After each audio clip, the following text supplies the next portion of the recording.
Before I start this video, I want to yet again extend my thoughts and prayers out to the people of Ukraine and people of Ukrainian origin who have been affected, whether directly or indirectly, by the ongoing conflict.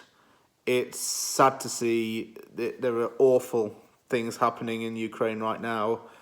People living in fear every night, and it's very upsetting to see.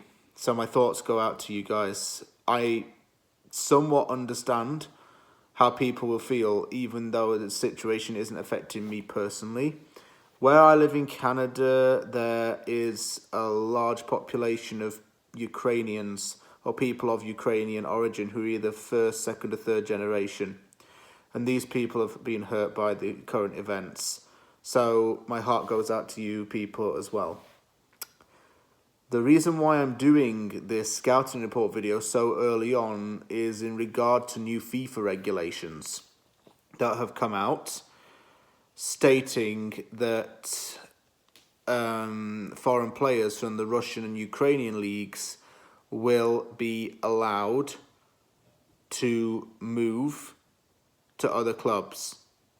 It wouldn't make sense really for Ukrainian players to move right now because some of them may wish to commit to fight on the front line. So, and it's foreign players who need to get out of Ukraine the most. There was a video of Shakhtar Donetsk Brazilians and their manager making a video saying that they wanted to get out of Ukraine as soon as possible. It's not the first time that incidents like this have happened. Juan de Ramos, the former Tottenham Hotspur manager, used to manage Dnipro in the Ukrainian Premier League. He left Ukraine because of the political situation and the fear of conflict. Bernard, the former Brazilian winger and Everton player, made emergency plans to leave Ukraine in 2014 because there was tension in that part of the country. He feared that there was going to be a war, and he got to make some plans to leave. He didn't leave though, he stayed on for 4 more years, but it was a very tense situation, and he was always in contact with the Brazilian embassy regarding his rights to remain in Ukraine. As a result of FIFA's announcement, I have come up with a list of 4 foreign players from Russia and Ukraine that I would take at West Ham United. And just a warning, it's Brazilians galore and 1 Swede. So there are a lot of Brazilians actually that play in Russia and Ukraine. And here's the thing. Dual citizenship is not legally recognised in either country. So once you obtain your Russian or Ukrainian citizenship, you're eligible to play for either country. The players in question have not been granted citizenship yet. So that's why I had to be careful when I was making this video. Because, for example, Mario Fernandes is Brazilian, but he plays for Russia because of his citizenship. He revoked his Brazilian citizenship and is now a natural Russian citizen, even though he still doesn't speak the language very well. I've chosen 4 players that I think could greatly benefit West Ham, 3 midfielders, 1 forward. Let me just cut to the chase and talk about who I want us to get. First up is a name that, I'm going to say it, and you're going to think, oh, is he so-and-so's son? Jordan Larsson.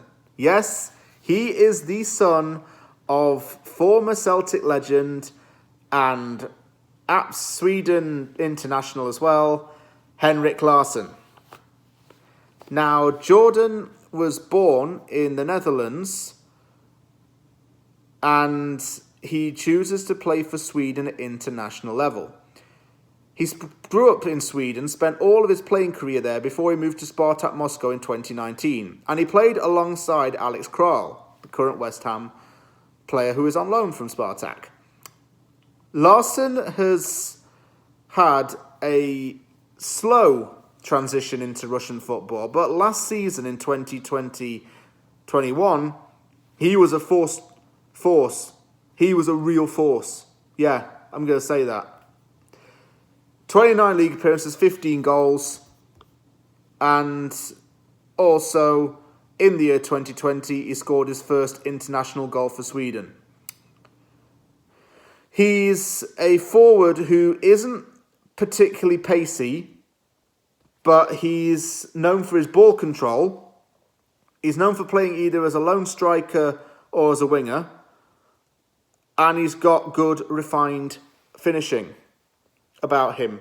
22 goals in 71 games. Isn't that terrible? And he has been linked with a move away from Moscow before. I think what he looked for was a league that he could grow in at a higher level than what was being provided in Sweden. Somewhere that was logistically quite close to Sweden because it's not that long of a flight away from Moscow. And he could play for a team in a very big footballing city. There are several Moscow-based teams in the Russian Premier League. Now he's at Spartak. He was tracked by Manchester United, they also had Larsson, his father Henrik, under contract. And I think his father's given him advice. It could give him the advice to move to a bigger league if he wants to progress. Because at 24 years old, you're still very young and you still want more of a challenge. The Russian league is not going to do it for the rest of his life. And I think if he moves over to a Western league, he can obviously push himself to do more. And that's why a move to the Premier League would be good. Oh, and we need another forward as well. He can provide competition for Antonio. Up next is a player who I struggled to find a lot about, but I did find him eventually because there are so many players over time that have had this name. Claudinho. Claudinho celebrated his 25th birthday back in January, and he's another player who spent all of his playing career in his home country before he came over to Russia. Claudinho was born in Brazil and grew up playing for the youth teams at Santos and Corinthians. The chances are he would have known players such as Neymar and Alano during his upbringing, and he would have actually played alongside former West Ham defender Fabian Balbuena, given that he played for Corinthians. Moreover, the connection's bigger. Carlos Tevez and Javier Mascherano played in Brazil as well, for Corinthians. So, that's something. After several loan spells, having played for Red Bull Bragantino for 2 seasons, he joined Zenit St. Petersburg in 2021, where he has 7 goals in 14 games. Really hit the Russian league like a duck to water. What gets me about him, he can play 4 different positions. He can play as a lone striker, he can play as winger, false 9, or number 10. But his preferred position is to play either wing or number 10. This allows him to be a direct attacker of the ball. And centrally, this is where he's good. He likes to weave between defensive players and just go straight when he dribbles. He doesn't weave it in and out because there's a possibility you can always lose the ball when you do that. It's not his preference. He just wants to go straight, direct, penetrative attacks, which can result in him being in a one-on-one situation, which he likes to make the most of and score. He's made a big impression with Zenit, and who knows, I think he could be on his way out of there pretty soon if he keeps it up. He was probably signed as a replacement for Serdar Azmoun, who I believe's gone to the Bundesliga now. He really looks like he could fill Azmoun's shoes, but Claudinho, I think, might want to move abroad now, given the current situation in Russia. Next player I'm going to talk about is another attacking midfielder who would have had, if you stick Claudinho on the wing maybe, you could have Tete as your attacking midfielder number 10. Now, this guy did not play professionally until he moved to Ukraine. He spent all of his life pretty much playing for Gremio, and then 2019, when he was 19 years old, he flew over to Eastern Europe to play for Shakhtar Donetsk. And his goal per game ratio is quite stunning. It's 3 games for every 1 goal, 75 appearances and 25 goals. For attacking midfielder, that is good figures. I've got to say, that is a good statistical advantage to have. Shakhtar Donetsk is a very well-known club. He's won 2 league titles and a Ukrainian Cup with them. He's had success, and he's got a good collective group of Brazilians there with him who can help him settle into the country. And I think that's important for him as well, because he's had compatriots. And it helps him, I think. And that's probably why he's settled so well, because he's a player who likes to know who to work with and how he can work with others. From what I've seen by him, he's very cooperative with his teammates. He's always planning when he gets the ball what to do with it. He's got that ability to have the confidence at such a young age to say, right, this is what we're going to do. We're going to pass it here, we're going to move out. He's a very tactically aware midfielder. That's why I like this guy. And the fourth and final player I'm going to talk about is another midfielder, Marcos Antonio, who joined Shakhtar Donetsk at the same time as Tete, roughly. They're both born in the year 2000. And Antonio has experience playing for the Brazil under-17s, under-20 and under-23s. It's just come into my head right now. We'd have another M. Antonio at the club. They'd be like that Spider-Man meme where they're like this. Because they both have the exact same name, M. Antonio. That'd be crazy, man. That'd be wild. Marcos Antonio, however, that's the guy I'm here to talk about. Marcos Antonio is a central midfielder by trade. That's where he's predominantly comfortable with playing. He's not really box-to-box, but he's known for being tenacious, good ball retention, and good passing ability. He usually makes short passes to players to get momentum on the ball, and they dribble it in the process.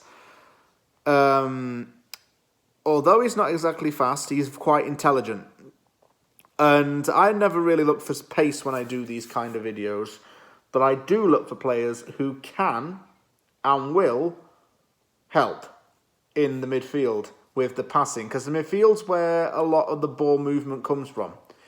You'll have ball coming from the midfield to your forward lines a lot, and you need someone who can carry that. He carries that as well, the ball. And as a central midfielder, he reminds me kind of a little bit of Thiago Alcantara. He reminds me similar to Iniesta, really, with some of his vision. I'm not saying exactly like Iniesta, but he's got that vision about him to make those passes and to have that knowledge of where the ball should go.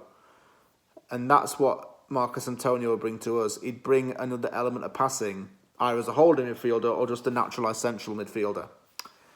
All four of them would be more than welcome at West Ham, in my opinion, but Jordan Larson as a forward, I think, would be a must. Claudinho, I'd consider. Tete, yes. Marcos Antonio, good addition to the midfield. So all these players that I've listed aren't really bad choices, I have to say. And they all play a variety of positions and can add to the team. Wouldn't be a waste of money, and if you're not going to gamble on them, then there's no point, is there? Thank you very much for watching this video. If you like the video, hit the like button and don't forget to subscribe for more content. Take care, everyone, and I will see you all soon.